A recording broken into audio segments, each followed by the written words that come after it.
In today's video, I'm going to teach you how to connect Airtable to Outlook. Yes, Airtable can connect to Outlook, and the easiest way to do it is by using an automation platform such as Zapier, Make, Power Automate, or Pabbly.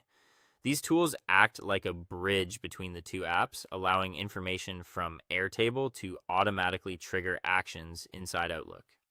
This can save time, reduce manual work, and help keep your emails, contacts, or calendar events up to date without needing to copy information by hand. To get started, the first thing you'll want to do is choose your Airtable trigger. A trigger is simply the event that tells the automation when to run.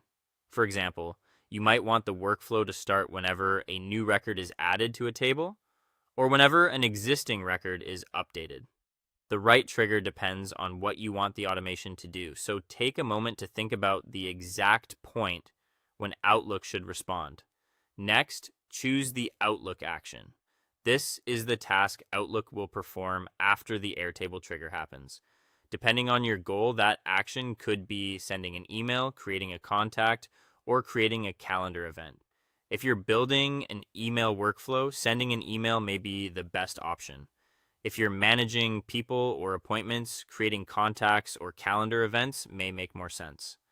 After that, connect your accounts. You'll need to sign into both Airtable and Outlook inside the automation platform you're using. This step gives the tool permission to access the data it needs in order to move information between the two apps. As always, make sure you are signing in through the official connection prompts provided by the platform. Once both accounts are connected, map your data.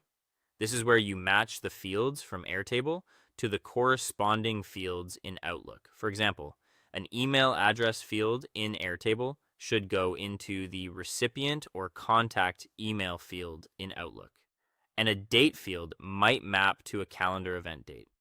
Careful mapping is important because it determines exactly how your information will appear and behave in Outlook. When your setup looks right, run a test workflow. Testing helps you confirm that the connection works properly and that the correct data is being passed through. It's a good way to catch any field mismatches or missing information before the automation goes live. Finally, activate the connection by turning on the automation. Once it's live, Airtable and Outlook will begin working together based on the trigger and action you configured. And that's it. You now have a simple, efficient Airtable to Outlook connection in place.